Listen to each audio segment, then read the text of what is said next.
Hola a todos y todas, soy Felisa Vázquez Gómez, profesora de Pediatría y adjunta de Pediatría en el Hospital Niño Jesús de Madrid.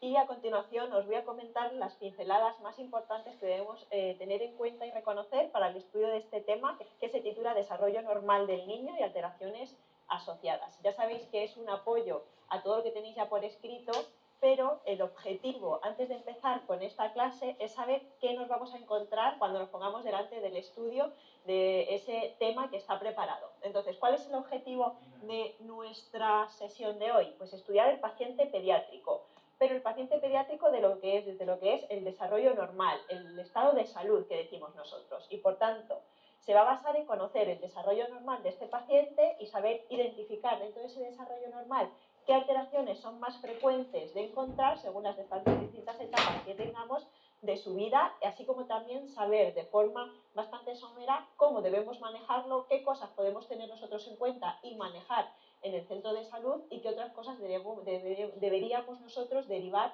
a atención especializada. Del paciente pediátrico hay que tener una premisa muy clara en el estudio de este tema, y es que es un individuo sano, pero sí que tenemos que saber que puede presentar diversos problemas derivados del mismo desarrollo y que tenemos que identificar para poder poner soluciones para ese tipo de problema. Y para ello vamos a tener una maniobra de actuación muy claramente marcada, que es el programa de salud infantil, del cual tenemos que reconocer cuál es su origen, cuáles son los objetivos y también de forma bastante somera, pero bien clasificada, cómo se tiene que ejecutar este programa de salud infantil y cómo se organiza. Para ello, el consejo que ya tenéis reflejado también en los apuntes es que este epígrafe es bastante extenso, pero tenéis una serie de características bien definidas, que es lo que tenemos que saber, y luego un apoyo bibliográfico en el cual también, si os queda alguna duda, igual que también preguntarnos a los distintos profesores que os vamos dando los distintos temarios sin ningún tipo de problema para poder orientarnos de una forma pues mucho más adecuada. Y esperamos que estas pequeñas pinceladas que damos por medio de esta sesión que también nos sirvan de apoyo. Por tanto, ese es nuestro objetivo de este tema. ¿Cómo comenzamos? Pues sabiendo qué es el niño sano y por qué es esencial tener ese control sobre el niño sano. Y para ello nos tenemos que remontar no de una forma muy histórica, porque si no es que estaríamos aquí hablando de muchas cosas sobre el paciente sano, pero sí en lo que es la historia reciente, de dónde parte esa idea del programa de salud infantil. Entonces, pequeñas pinceladas que tenemos que tener en cuenta. Pues lo primero, el programa de actividades preventivas y de promoción de la salud, como veis. Esto se origina en 1998 y nos crea un sistema capaz de englobar las medidas de prevención dirigidas a la población general, una vez que la atención primaria, ya sobre el Sistema Nacional de Salud, asume un papel central dentro de la organización, como decíamos, de este sistema de salud. Y por tanto, esas actividades preventivas y de promoción de la salud que ya se engloban en ese momento, va a tener también cabida para el paciente pediátrico, ¿por qué no? Y entonces ahí surge de esa idea derivada el programa de salud infantil.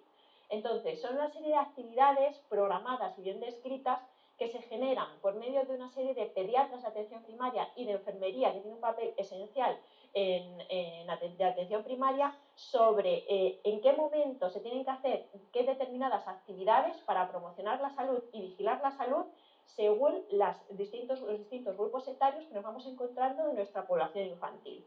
¿Y cómo se crea este documento del programa de salud infantil? Pues hay que tener en cuenta que el origen es sobre todo esos distintos temarios que están elaborados por grupos de expertos, tanto a nivel nacional como a nivel internacional, con actividades preventivas. Y también una serie de documentos más históricos de lo que era el original programa de salud infantil, que se va puliendo, que se va englobando hasta tener las actividades que nosotros llevamos a cabo en la práctica diaria del centro de salud, de la atención primaria, en nuestro día a día, que os puedo asegurar que es esencial ese papel en lo que es el manejo del paciente pediátrico.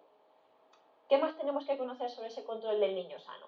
Pues ese programa de salud infantil, como os decía, va a estar clasificado según los grupos etarios que nos vamos a ir encontrando, desde los 0 años de vida, que ya veréis que es esencial el manejo en ese primer año de vida, desde el nacimiento del paciente pediátrico, hasta los 16-18 años, que esto sí que va a variar según el centro de salud en el que nosotros nos podamos manejar, y también está centrado, aparte del paciente pediátrico, en su familia, que va a tener un papel importantísimo en el manejo de este programa de salud infantil. El ámbito, está claro, es lo que estamos nosotros creando, ¿no? Lo que estamos nosotros formándonos, atención primaria. Y es esencial, vuelvo a reiterar, el papel de la enfermería, porque muchos de los controles van a ser hechos por estos profesionales y en muchas ocasiones vamos a tener la figura del médico, de la médico, en este caso, pero como de apoyo a la enfermería cuando a ellas o a ellos les surge alguna duda, para nosotros poder dar ese soporte. Pero el papel de la enfermería, una vez más, esencial en este manejo del programa de salud infantil. Y como os decía, vamos a incluir una serie de actividades en cada uno de los controles que son comunes, como por ejemplo una exploración física, una anamnesis, evaluar el desarrollo psicomotor de nuestros pacientes, que iremos viendo por qué es tan importante, también a nivel sensorial, cómo se va desarrollando nuestro paciente, importante cuando toque, porque no en todas las visitas tocará, hacer una actualización del calendario vacunal y también realizar actividades de educación para la salud, que según los distintos grupos etarios iremos adaptándolos a lo que necesitan nuestros pacientes. Tenemos unas referencias estándar. A continuación os he puesto un ejemplo, pero ya os digo que no os tenéis que quedar con particularidades, sino que tenemos que intentar coger la idea completa de cómo vamos a tener ese control del niño sano en cada una de nuestras revisiones que nos tocaría. Importante, pues saber cómo se van a dividir. Generalmente tenemos unos controles muy importantes en torno al control 0, que es el primero que se va a realizar en la planta de maternidad, y el control 1, que es el que nosotros hablamos en torno a los 3-5 días de vida, que va a ser la primera vez que vamos a conocer a nuestro paciente pediátrico en el centro de salud. Luego hay una serie de controles comunes en este primer año de vida, sobre todo, que como veis aquí, pues los podemos ir viendo distintas características, que de aquí solamente queremos, o ese es el sentido, que identifiquéis, ¿no?, en qué momento se van a hacer los controles y para que veáis ejemplos de qué hacemos en cada uno de ellos. Por ejemplo, a los 15 días, importante hacer una exploración, que hemos dicho que es común a todos los cuidados y a todos esos programas de salud, de todas esas visitas del programa de salud infantil. Luego tenemos una educación sanitaria, por ejemplo, en los primeros días de vida, pues promocionar la lactancia materna, hacer unos cuidados de higiene y unos cuidados generales del recién nacido. Y luego, pues otras actividades que vamos a ir pues añadiendo qué cosas no se nos pueden pasar, por decirlo así. Al final, el programa de salud infantil no es otra cosa que una guía donde nos van indicando qué es esencial de tener nosotros bien cuidado y bien desarrollado nuestro paciente pediátrico, y de ahí no se nos puede escapar nada. Luego si vamos sumando conceptos, sumando actividades, fenomenal, pero estos son como los mínimos imprescindibles para hacer una correcta promoción de la salud de nuestros pacientes pediátricos. Luego, como veis, pues haremos controles al mes de vida, a los 2 meses, a los 4 meses, y ya a partir de los 2 meses iremos incluyendo el calendario vacunal y luego pues iremos viendo, como estáis pudiendo observar, la educación sanitaria y otras actividades que van a ir acordes según la edad de nuestros pacientes. Vamos evolucionando.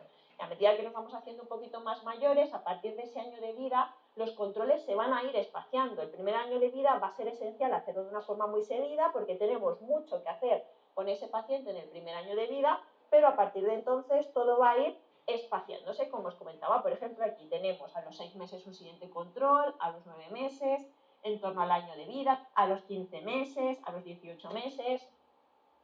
Y finalmente, pues ya tendremos unos controles ya mucho más cercanos a lo que es la edad infantil, de una forma, como os comentaba, mucho más espaciada, hasta ese paciente adolescente cuyas necesidades van a ser diferentes del paciente pediátrico que conocimos, por supuesto, a los 0 días de vida, a los 6 meses de vida, y así evolutivamente a lo largo de la vida del desarrollo natural del niño sano, como corresponde en un paciente pediátrico. ¿Y cómo lo aunamos y cómo lo podemos estudiar de una forma fácil, más sencilla, sabiendo que tenemos esas particularidades? Pues sobre todo 3 grandes grupos de forma que nos sirva a nosotros para manejarnos para el estudio. El primero, el control del recién nacido, ese que os comentaba yo, pues en el control 0 y en el control 1. ¿Y en qué se basa este tipo de controles del recién nacido? Esencial, pues hacer un control antes de la alta hospitalaria y una primera revisión en el centro de salud. Lo primero, para que nuestro paciente tenga acceso a ese programa de salud infantil y resolver toda la burocracia que los pacientes y sus progenitores van a necesitar, sobre todo los progenitores, resolver para que el paciente entre en el sistema de salud. No se nos puede olvidar, aparte de toda esa burocracia, sobre todo y esencial, que son muy importantes hacer todos los controles ecográficos, gestacionales, que se llevan a cabo en nuestro país. Pero ojo, que eso no exime para luego, en esos primeros controles, hacer una correcta anamnesis, una correcta exploración física con toda la antropometría de nuestro paciente, una inmunización si así lo requieren con esa primera dosis de hepatitis B, siempre y cuando las madres sean portadoras de antígeno positivo frente a la hepatitis B, y actividades de educación sanitaria, lo que ya os comentaba previamente, fomentar la lactancia materna, la higiene del neonato, esencial los cuidados del recién nacido y hacer una prevención ante diferentes accidentes y sobre todo la muerte súbita del lactante. Y también será de nuestro cometido asegurar que si no se ha realizado en el centro hospitalario o como si se ha realizado, nosotros tengamos en cuenta cuál es el manejo y los resultados de los screenings, de esos despistajes que se han realizado sobre las alteraciones a nivel de las audiciones con las hipoacusias, así como los resultados de las pruebas endocrino-metabólicas llamadas pruebas del talón, que también va a ser nuestro cometido ir preguntando si les han llegado esos resultados y en el momento en el cual nosotros veamos algún dato de alarma, poder poner todo nuestro quehacer en poder resolverlo. ¿Cuál es el segundo gran grupo que nos vamos a encontrar? Pues los controles que se realizan hasta los 2 años de edad. ¿Y qué nos vamos a encontrar aquí? Pues sobre todo que se hacen unos 9-10 controles los primeros 6 meses de vida, que es normal, sobre todo por todas las variaciones y tantos cambios tan progresivos y tan rápidos que vamos a ver nosotros en nuestros pacientes. Sobre todo, ¿qué va a ser necesario e esencial? Vigilar que nuestro paciente vaya adquiriendo de forma adecuada todo su desarrollo psicomotor y sensorial, lo que se llaman los hitos del desarrollo que tendremos tiempo de ver a continuación. Así como representar por medio de unas gráficas de percentiles, que también veremos cómo va creciendo nuestro niño, tanto en peso como en talla como en perímetro cefálico. Y si en algún momento vemos algún dato en el cual hay un estancamiento, algún dato de alarma, poder nosotros cerciorarnos de que eso es así y rápidamente actuar cuando sea preciso. La educación sanitaria también será esencial y fundamental pues de cara a adaptar los distintos cambios que nos vamos incluyendo, ¿no?, en esta etapa y que vamos a ir asistiendo. La higiene del paciente, de nuevo prevenir accidentes. Sin duda alguna el problema o uno de los cometidos más importantes será dar consejos sobre alimentación complementaria. Y con ello llegaremos a los controles finales, que como habéis visto generalmente se realizan en torno a los 2, 4, 6 años, 11 y 13, y luego tendremos ese último escalón entre los 16 y 18 si procede según el sitio donde nosotros estemos trabajando. Estamos de acuerdo que, igual que en los 2 primeros años de vida, el crecimiento es muy rápido y bastante progresivo todo, pero realmente estamos asistiendo a cambios en nuestro paciente de una forma pues prácticamente que es de día a día. Aquí el crecimiento en estas etapas, en estos controles, es más pausado, lo cual nos permite también hacer controles mucho más espaciados, porque no es de recibo, no esperamos nosotros encontrar mucho cambio de una forma muy agresiva entre un control y el otro, sino que se va adquiriendo todo de una forma pues bastante lenta y progresiva en el tiempo. Esencial, sobre todo hasta los 4 años, va a ser vigilar aquellos hábitos sobre la diuresis, la educación intestinal, porque sabéis que los controles de los esfínteres van a aparecer en torno a esa edad si no lo han hecho antes, y también del sueño, porque gran cantidad de los consejos que damos sobre la higiene del sueño tienen que ir reflejados para estas edades que son bastante críticas para que eso luego se pueda ir manteniendo en el día a día y según vayan cumpliendo los años. Y luego, según indicábamos, lo que tenemos que ir haciendo es adaptarnos al tipo de paciente que tenemos delante. ¿Qué necesita cada uno de estos pacientes? Pues por supuesto, el adolescente va a llegar un momento en el cual nosotros le vamos a tener que dar consejos sobre el mundo de las drogas, consejos sobre la relevancia también de entender los cambios que se están produciendo en su cuerpo y, ¿por qué no?, una educación afectivo-sexual. Si el paciente lo que requiere o los padres, en este caso, buscan nuestro apoyo, será una parte muy importante de que nosotros tenemos que llevar a cabo como profesionales de la salud. Y algunas cosas un poquito más específicas de estos controles finales, pues en relación a la somatometría. Cuidado porque el último perímetro cefálico normalmente lo vamos a solicitar o a pedir en torno a los 2 años de vida. A partir de entonces vamos a centrarnos solo en lo que es la relación entre la talla y el peso. Y entre ellos surge el índice de masa corporal, que también nos servirá, como ocurre en la vida adulta, para poder tener en cuenta algunos casos de sobrepeso y o obesidad, que es uno de los grandes problemas, que lo señalo, en los cuales nos vamos a encontrar en nuestro día a día viviendo en el mundo que estamos a nivel de desarrollo. También será importante, nuestros niños va a llegar un momento, sobre todo cuando entran en la adolescencia, de un cambio en la talla y en lo que es su superficie, en lo que es la superficie corporal y sus cambios a nivel corporales que van a ser pues bastante a vigilar. Y entre ellos destacamos el aparato locomotor. Hasta los 2 años pues sí que es vigilar la marcha, vigilar los pies, también veremos que la columna es importante. A los 4 o 6 años pues ya nos centramos sobre todo en anomalías más posicionales, descartamos genuvaro o genuvalgo, que también luego veremos, y la columna también tiene su importancia, pero sobre todo la columna será esencial en ese momento de máxima estiramiento, como decimos nosotros, de máximo crecimiento, en torno a los 11, 13 años aproximadamente, que la columna va a requerir una gran pues, vigilancia por nuestra parte. A nivel sensorial, pues no se nos tienen que olvidar ya las evaluaciones oftalmológicas, bien con el Cobertest a partir de 2 años, o Ectotipos a partir de los 4. El desarrollo psicomotor, hasta los 4 años con esos hitos del desarrollo veremos que son esenciales para ver que el niño se vaya adaptando a su medio de una forma correcta.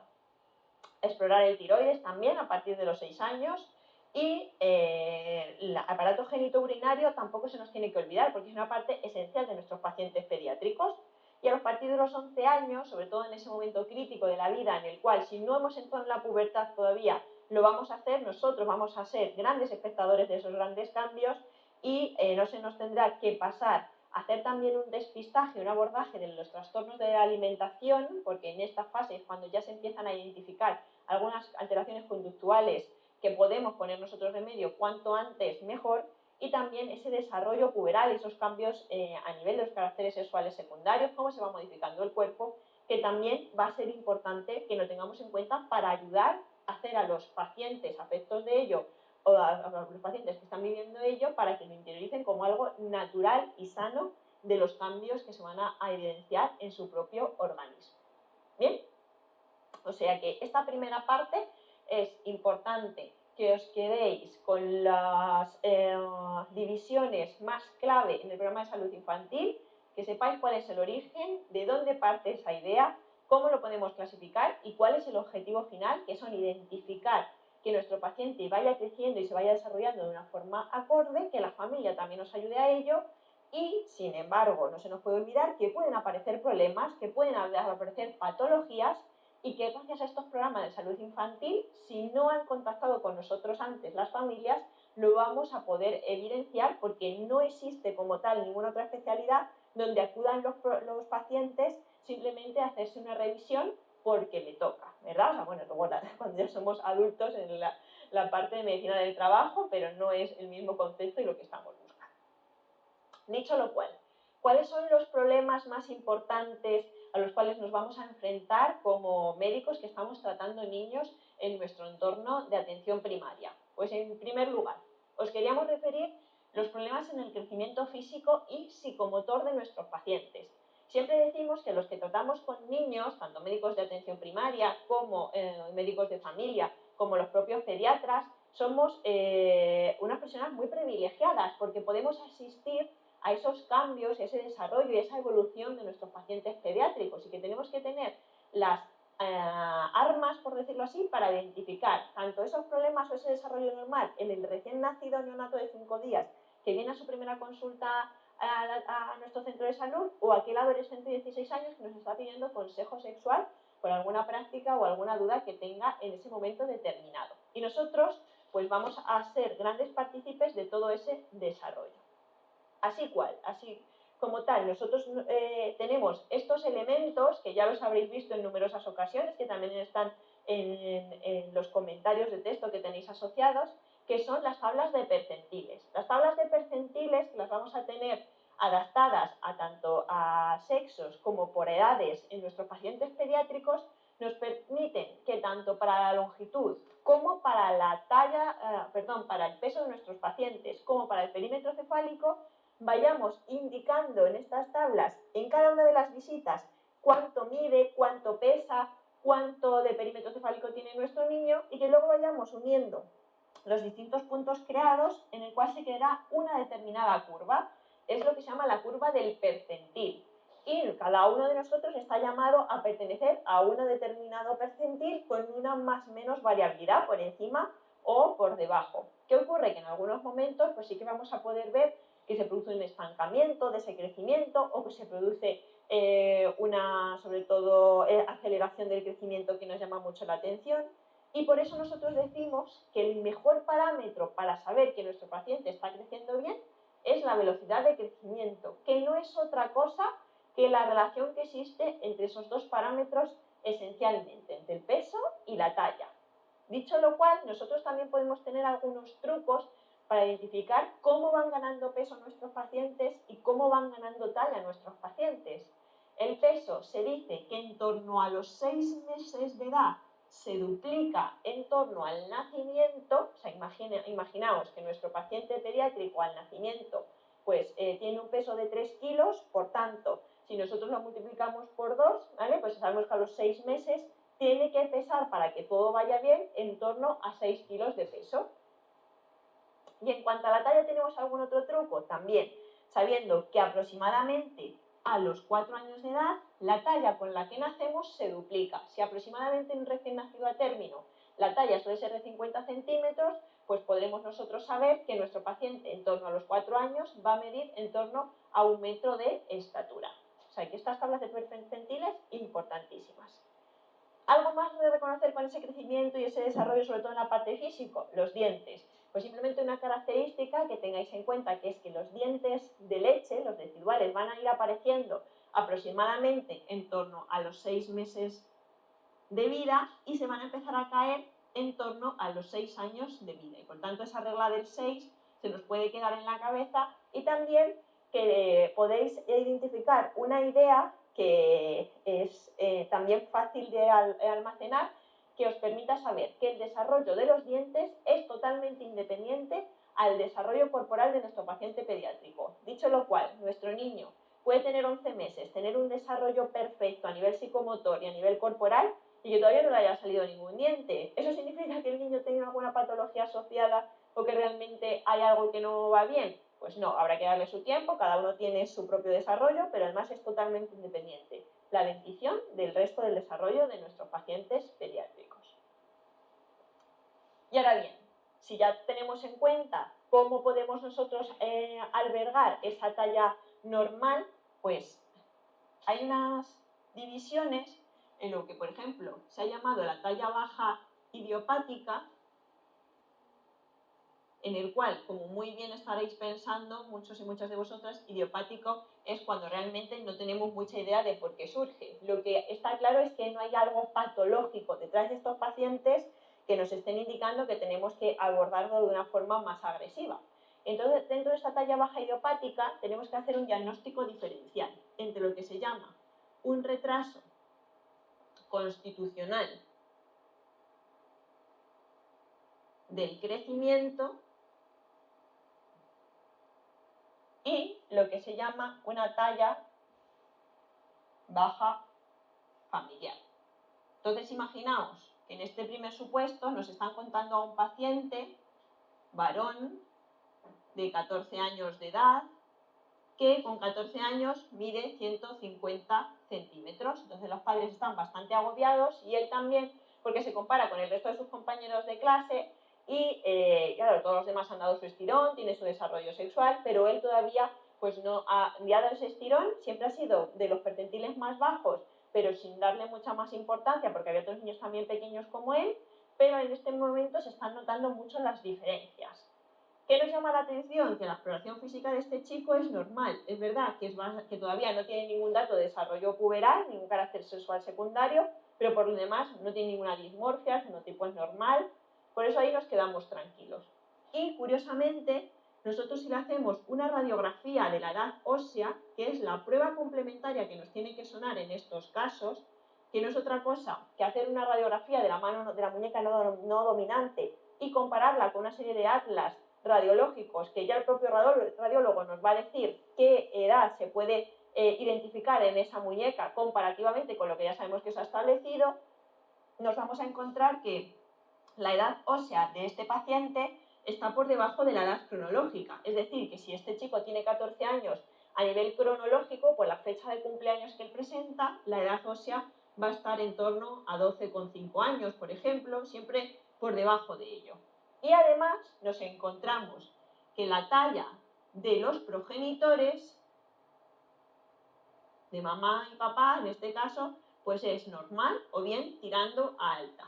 Y por tanto, si tenemos estas características, lo que nos quedará es preguntar a los progenitores. ¿Ustedes recuerdan cuándo tuvieron ese desarrollo sexual? ¿Cuándo tuvieron la primera menstruación o cuándo pegaron el estirón? Y algunos, si no los dos, nos va a decir que efectivamente ellos tuvieron un retraso, que fueron los últimos de la clase en evolucionar a esa etapa de la vida. Por tanto, con ese antecedente familiar de retraso en la entrada en la pubertad, así como esas tallas que también somos normales o altas en los progenitores y esa diferencia entre edad ósea y edad cronológica, podemos decir que estamos ante un retraso constitucional del crecimiento y que nuestro paciente seguramente cuando sea mayor vaya a tener una talla normal o incluso alta porque es lo que le va a tocar genéticamente hablando.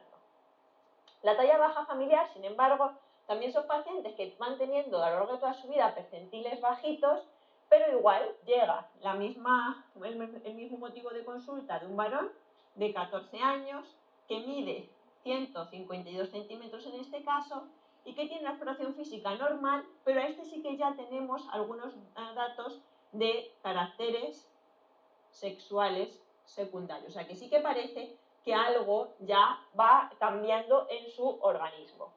En este caso, la radiografía de la edad ósea, que hacemos la muñeca no dominante, es exactamente igual a la edad cronológica, 14 años.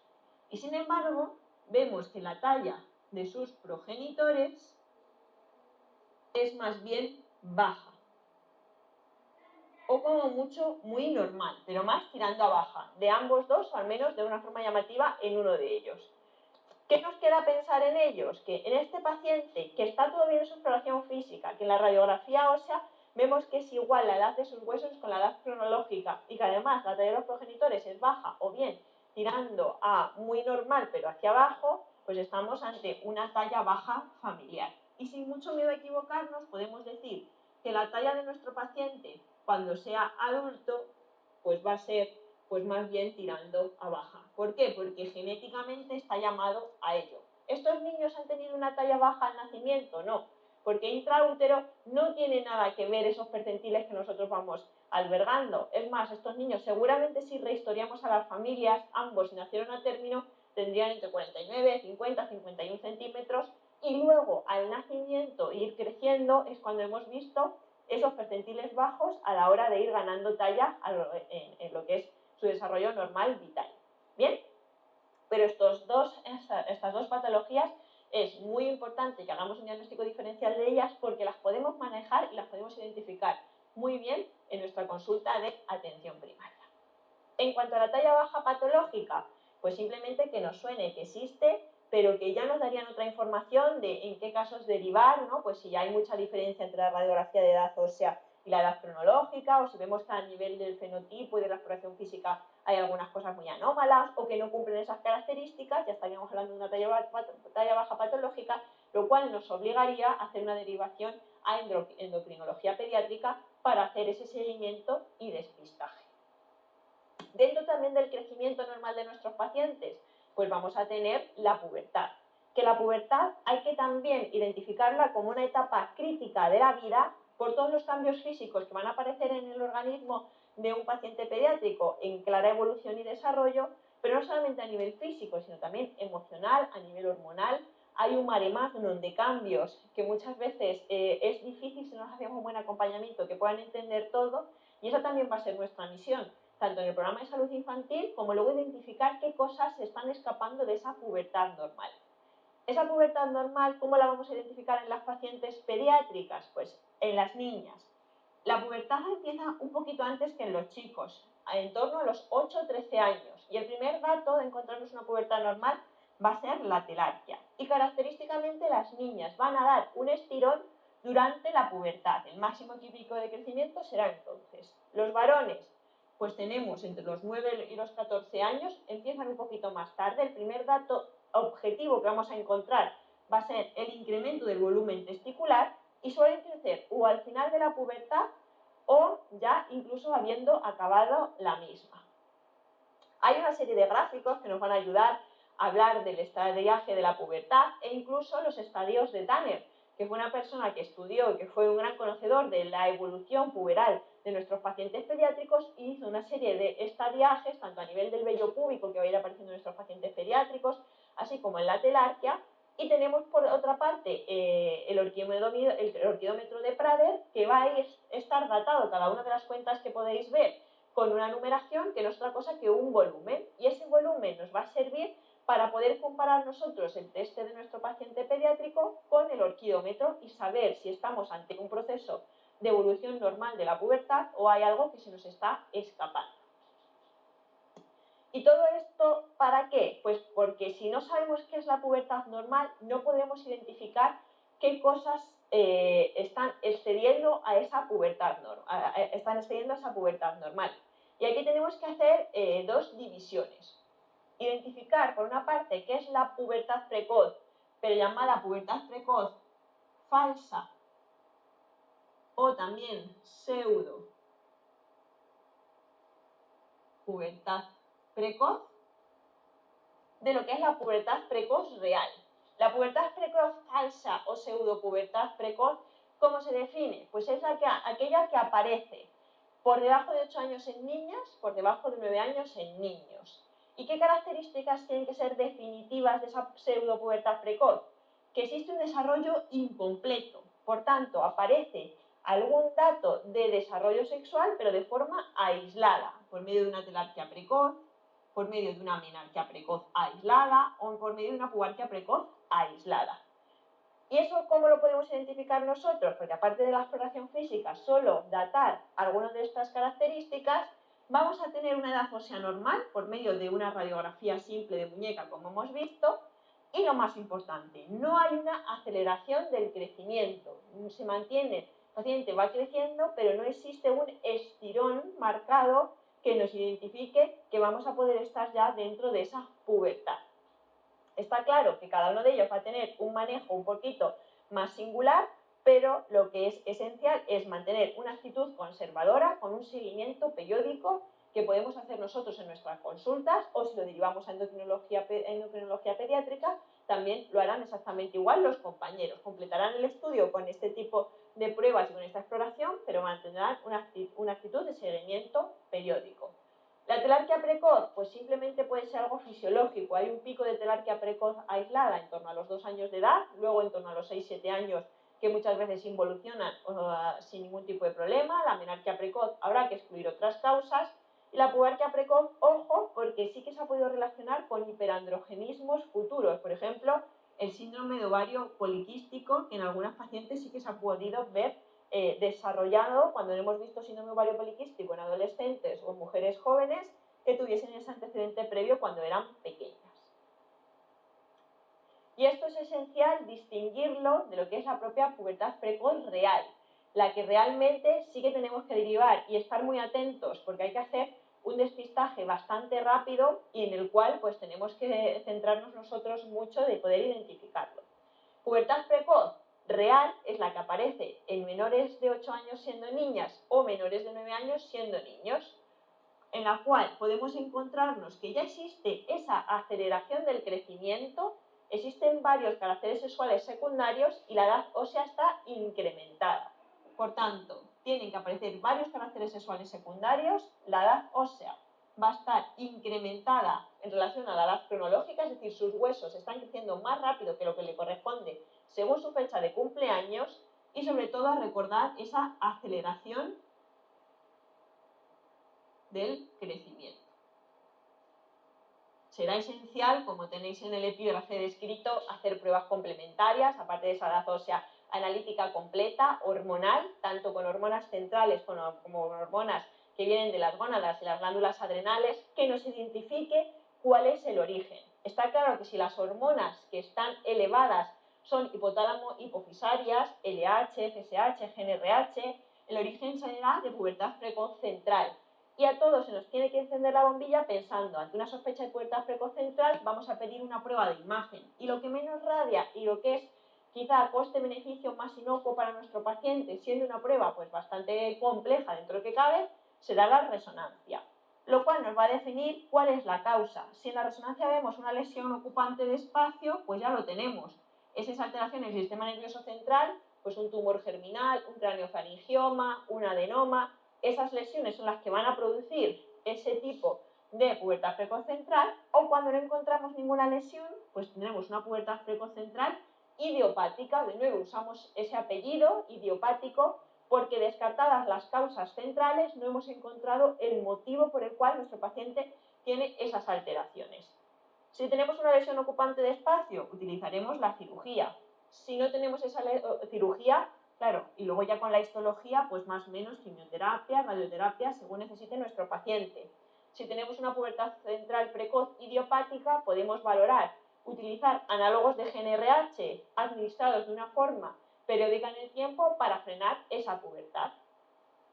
Si tenemos que el origen no es central, sino periférico, que la causa sea por medio de secreción de hormonas a nivel gonadal, testes, ovarios, o a nivel adrenal, cuando son de las glándulas adrenales el motivo, o cuando tenemos una causa que puede ser exógena por una ingesta masiva importante de hormonas a ese nivel, pues no tendremos otro remedio que sobre todo centrar y saber cuál es ese origen. ¿Y cómo podemos encontrar ese origen? Por medio de una prueba de imagen, que bien será una ecografía abdominopélvico, y si tenemos alguna duda, pues la resonancia. Y esto nos va a servir para identificar si hay una lesión ocupante de espacio a nivel de las gónadas, o si lo hay a nivel adrenal, o si tenemos que usar algún diagnóstico diferencial mucho más complejo, como por ejemplo un síndrome paraneoplásico.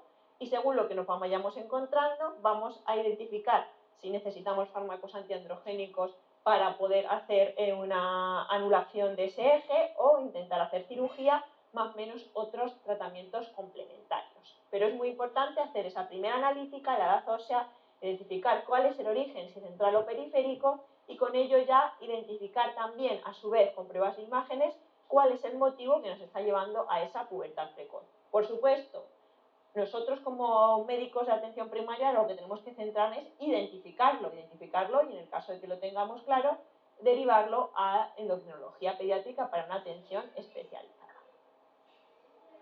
Y ese crecimiento y ese desarrollo va unido siempre con unos índices de crecimiento. Y esos índices de crecimiento son los que encontramos nosotros en test, como el test de Denver, el test de Haizea, que son esos hitos del desarrollo, que nos va a identificar la maduración neurológica de nuestro paciente pediátrico.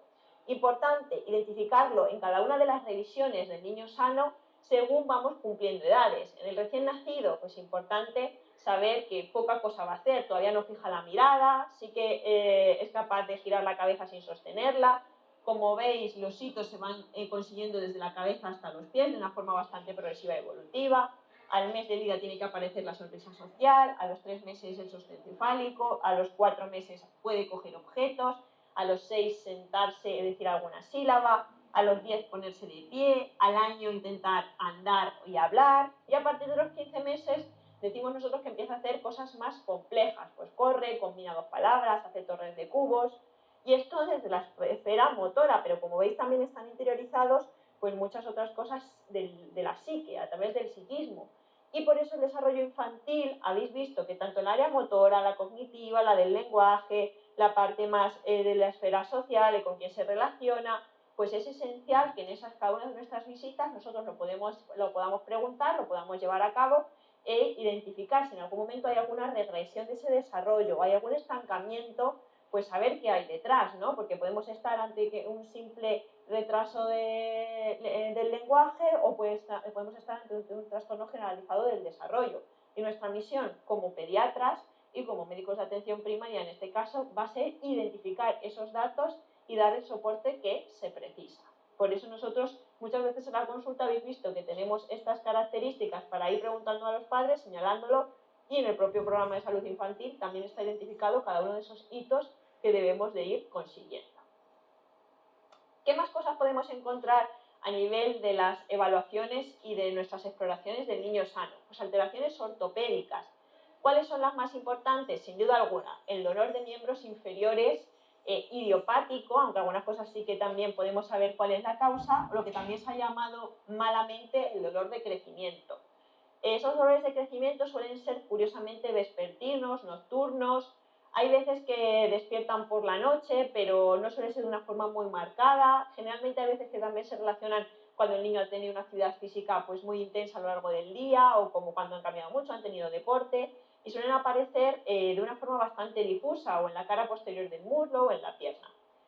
El examen ortopédico, por supuesto que hay que hacerlo, hay veces que curiosamente nos revela cuál es la causa, ¿no? Alteraciones ligamentosas, alteraciones tendinosas, retracciones, y el tratamiento va a ser según se encuentre o no la causa. La mayor parte de las ocasiones no encontramos la causa y tenemos que lidiar un poco con la incertidumbre con los padres, generalmente se ve muy bien con analgesia, están temporadas sin dolores y luego vuelven a aparecer, pero es importante tener ese confort y ese recogimiento de los padres.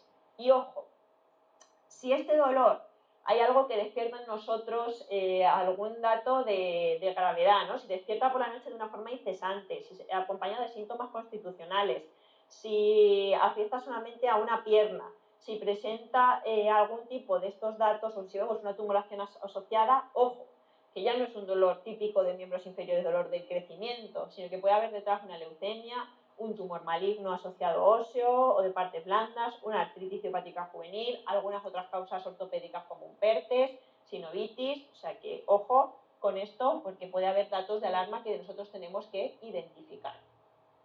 ¿Qué otras cosas podemos también nosotros tener en cuenta que podemos ver en la consulta de atención primaria en ese programa de salud infantil? En la displasia de desarrollo de cadera.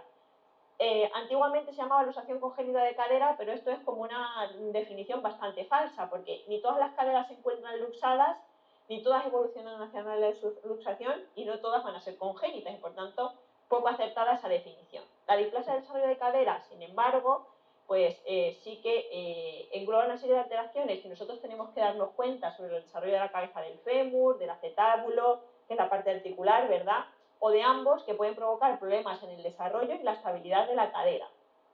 Factores de riesgo, pues algunos ya bastante conocidos: la posición pedálica intrauterina, cualquier situación en la cual la capacidad uterina esté disminuida, pues, por ejemplo, un parto gemelar o un embarazo múltiple, un oligohidroamnios, o cuando son primogénitos, sexo femenino, cuando hay antecedentes familiares. Signo clínico más importante, la limitación a la abducción, aunque siempre nos hayan hablado de las maniobras de Barlow y Ortolani, que por supuesto son muy importantes, pero son complementarias a esa limitación para la abducción. A nivel diagnóstico, los primeros 6 meses de vida jugamos con la ecografía de caderas, ante la duda la solicitamos. Si ya son mayores de 6 meses, la ecografía no nos permite ver bien la articulación y tendremos radiografías simples.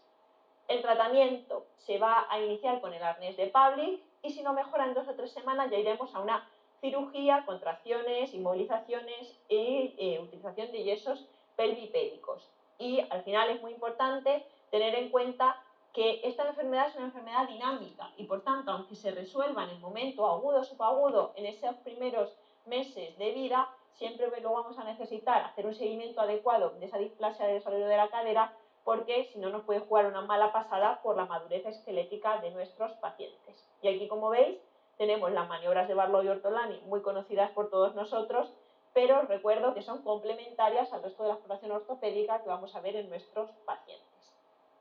En cuanto al pie plano, otra alteración ortopédica también bastante vista en nuestro día a día como pediatras de atención primaria, pues hay que recordar cómo adquiere el arco longitudinal el pie de una forma fisiológica y cuál es la sintomatología, ¿no? Que son padres que consultan porque el niño se cansa muy fácilmente, que se cae también de una forma frecuente. Mira, es que el niño es muy torpe o que tiene pues dolor, sobre todo al final del día. Y hay varios tipos. Nos quedamos con dos. Uno, el pie plano flexible o laxo, que es el más frecuente, en el cual nosotros podemos resolverlo con la prueba de Rosen, que nosotros sí que vemos que o hay una elasticidad aumentada o ligamentosa, en el cual el arco longitudinal pues, se colapsa durante el apoyo, no se logra eso, pero que nosotros por estas maniobras sí que nos podemos ver que el arco puede aparecer por esa elasticidad. Tratamiento: o el niño no requiere nada, o hay veces que sí que podemos poner taloneras, plantillas, pero es muy rara la cirugía que la vayan a precisar. Y luego tenemos el pie plano rígido, que por mucha prueba de Rose nosotros pues no aparece que ese niño pueda volver o tener ese plano flexible, y hay distintas causas traumatológicas, neuromusculares, congénitas, y claramente esto va a necesitar una cirugía para su corrección. Nuestra intención sobre todo es darnos cuenta que necesita nuestro paciente y derivarlo a la consulta de traumatología cuando se precise. Y aquí tenéis un ejemplo que también tenéis en los apuntes de cómo estamos ante un pie plano flexible o laxo, que lo tenemos por aquí. En cuanto al genu valgus, genu varu, pues también identificar de cara a nuestro examen que hay momentos fisiológicos que vamos a encontrar uno u otro, pero que la idea es que de forma progresiva hacia los 7 años tengamos una alineación normal. Siempre y cuando estas distancias intercondilias sean mayores de 3 centímetros o haya una distancia intermealolar mayor de 9, tenemos que derivarlo al traumatólogo infantil. ¿Por qué? Porque cuanto antes nos demos cuenta, mejor va a ser para nuestro paciente. Si eso nos damos cuenta antes de los 7-8 años, las correcciones pues van a ser sobre todo basados en implementos ortésicos. Si ya se producen esas visiones de esas alteraciones del genu valgus, genu varu, una vez que se ha producido el cierre de la fisis, no vamos a tener más remedio que usar osteotomías. Entonces, igualmente, pues saber reconocer que hay momentos fisiológicos donde el genu varu y el genu valgo van a aparecer, pero que la idea es que vaya todo corrigiéndose hasta tener una alineación normal, como veis en la parte media de la imagen. Más allá de la parte ortopédica, pues tenemos la parte más sensorial, visual, auditiva, del lenguaje. Tenemos la ambliopía, que tenemos que reconocer sobre todo que es una visión inadecuada o deficiente por un desarrollo alterado en lo que son las áreas cerebrales de la visión y que puede tener distintos orígenes, o estrabismos, o ametropías, o algún nistagmo, o cualquier causa de deprivación visual que sea excesiva o inadecuada. Puede aparecer en un ojo, en 2 ojos, la frecuencia no es nada desdeñable y lo que está claro es que cuanto más precoces hagamos el diagnóstico e instauremos el tratamiento, mayor plasticidad va a tener nuestros pacientes para poder resolver ese déficit visual y por tanto mayores van a ser las probabilidades de éxito. La metropía, pues no vamos a entretenernos mucho porque se conocen ampliamente. La miopía, hipermetropía, astigmatismo, tenemos que reconocerlas y saber que se pueden corregir mediante gafas y lentillas. El estrabismo, pues también diferenciar cuáles tenemos, las endotropias o las exotropias. Causas también comunes de que nos consulten en atención primaria y que incluso las veamos fuera de ese programa de salud infantil, las conjuntivitis, que pueden ser virales, bacterianas o alérgicas, y que con estos cuadros nos pueden servir más que de forma suficiente para identificar sus diferencias, tanto a nivel pediátrico como también de nuestro paciente adulto cuando se presente.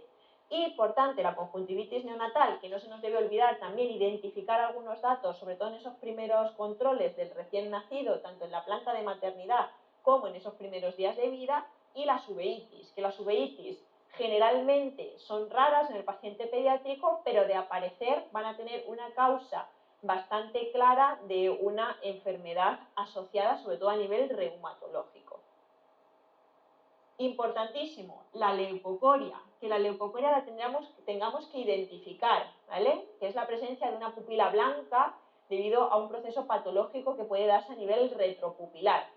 ¿Qué ocurre? Que nuestra misión no va a ser tratarla, nuestra misión va a ser identificarla desde el centro de salud, sobre todo con ese reflejo rojo que nosotros vamos a tener que indicar si existe o no nuestro paciente pediátrico, porque muchas de las enfermedades que existen detrás son suficientemente graves para poder diagnosticarlo de una forma muy rápida y poder dar el mejor tratamiento a nuestro paciente pediátrico. Entre ellas, cosas tan complejas como un tumor ocular, como es el retinoblastoma, cataratas, polioretinitis, retinopatías de la prematuridad, aunque esto ya lo veríamos nosotros en los seguimientos periódicos del paciente neonato, que también se van a hacer de una forma específica, o bien, como os decía, uveitis, displasias retinianas, colobomas, pero sobre todo identificarlo de una forma rápida y precoz para darle el tratamiento que nuestro paciente precisa por la gravedad del evento que hay detrás de ese reflejo blanco en nuestro paciente pediátrico. En cuanto al lenguaje, de esas alteraciones sensoriales, que también cómo tenemos que identificarlas y cómo tenemos que organizar nuestro estudio, pues sobre todo divididas según tenéis en el epígrafe, el niño que tarda en hablar, el niño que deja de hablar o el niño que habla mal. Y con esas características, levemente, pues saber identificar las diferencias y que no se nos olvide tampoco la dislexia, que afecta aproximadamente a un 10% de la población y que si lo identificamos en el paciente pediátrico de una forma rápida, podemos también aunar todas las fuerzas, tanto a nivel del centro de salud como sobre todo luego ya en su centro de escolarización, para que su desarrollo sea lo más normal posible. Y a nivel auditivo, pues va todo de la mano, ¿verdad? La visión, el lenguaje, la audición, y tenemos las hipoacusias, que parece que no, pero es la alteración neurosensorial con mayor prevalencia en los países desarrollados. Y fijaos, hasta 1 de cada 500 recién nacidos va a tener una alteración de la audición. ¿Cómo se clasifican? Pues según haya aparecido no el lenguaje, lo cual va a dar una mayor o menor gravedad a estos pacientes, ¿no? Si son prelocutivas, es que han aparecido antes de los 2 años, perilocutivas es entre el segundo y cuarto año, y luego tenemos las postlocutivas cuando ya la adquisición lingüística se haya desarrollado de una forma completa y compleja.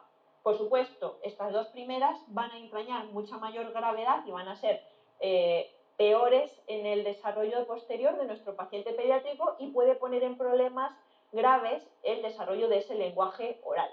Esencial, hacer un diagnóstico que sea precoz y que sea preciso. De ahí la relevancia de que las autoemisiones se realicen, ese cribado auditivo, antes de que los niños se vayan de alta, y si no han pasado esas autoemisiones o si no se han podido realizar, que se vayan con una cita para volver a repetirlo o poder realizarse. Y luego hacer un tratamiento en el cual ya sea médico-quirúrgico, dioprotésico, con logopedia, pero sobre todo hay que basarse en lo que es la coordinación. Coordinación por todos los médicos implicados y por todos los profesionales educativos implicados, pero también por parte de las familias, porque vamos a tener con ellos un papel esencial en el desarrollo de estos pacientes. Y no se nos puede olvidar, en el manejo también de los pacientes pediátricos y en toda la exploración física, hay una característica que siempre agobia bastante, incluso cuando eres residente en esas primeras exploraciones del paciente neonato, dice, ay, es que tiene un soplo. Y un soplo cardíaco en un niño, la definición no la voy a reiterar porque es la misma que en cualquier paciente. Pero ¿y qué pasa si lo encontramos en un paciente pediátrico? Eso tiene más gravedad, está dándonos un dato de que hay una enfermedad grave que no estamos diagnosticando de una forma completa. Pues os digo, es un hallazgo muy frecuente durante el examen físico en pediatría y es la primera causa, un soplo como tal, de derivación al cardiólogo pediátrico. ¿Cómo debemos evaluar un soplo cardíaco en pediatría? Pues sobre todo siendo sistemáticos como lo somos en cualquier patología. Uno, haciendo una historia clínica, importante antecedentes personales, familiares, qué síntomas tiene nuestro paciente, cómo hace las tomas, si suda, si no suda, si parece que se fatiga, si no se fatiga, si tiene infecciones respiratorias de repetición. Esa exploración física, el peso, la talla, las constantes, la inspección de nuestro paciente, la palpación, la auscultación. Y luego también saber describir los soplos, que esto nos puede servir tanto para el paciente pediátrico como para nuestros pacientes adultos. Dónde se localiza, cuánto dura, la intensidad que tiene, la configuración, la calidad del mismo, el tono, cómo se irradia, cómo se responde a maniobras específicas. Y luego con la escala de Levin o de Lehmann, nosotros sí que podemos gradarlo según lo escuchemos, si es muy difícil de oír, si se oculta rápidamente, si es de intensidad moderada, si prácticamente con poner el oído nosotros ya escuchamos ese soplo en nuestro paciente y que nos va a ayudar para saber hablar de qué o más o menos gravedad tiene nuestro paciente ante la evidencia de ese soplo. En general, pues yo os quito también un poco de presión. La mayor parte de los soplos se van a conocer como soplos inocentes en pediatría. Son soplos fisiológicos o también llamados funcionales. Si estamos ante una sospecha clara de un soplo inocente, no hace falta hacer ni estudios complementarios ni derivar a cardiología. Pero si al hacer esa entrevista clínica, esa exploración física, o al ver nosotros todo eso en conjunto, ¿no? Algún antecedente familiar que nos sorprenda, vemos que hay algo que es muy llamativo, no tenemos que dudar. Si hay alguna cosa sugestiva de patología cardíaca, derivaremos al cardiólogo infantil. Pero ojo, no hace falta ni un electrocardiograma, ni una radiografía de tórax, porque eso, en vez de ayudar, lo que nos puede es incluso dificultar la derivación y hacer que dudemos con la misma. Y por tanto, nosotros en ese caso haremos una derivación directa al cardiólogo infantil, siendo preciso también en lo que nosotros estamos escuchando, pero poco más. ¿Y qué características tienen esos soplos fisiológicos o funcionales en pediatría? Pues sobre todo, pacientes que están asintomáticos, que realmente es porque le hemos puesto el fonendo, pero los padres dicen, pues la verdad que nadie me lo había dicho antes, tiene un crecimiento y un desarrollo totalmente normal.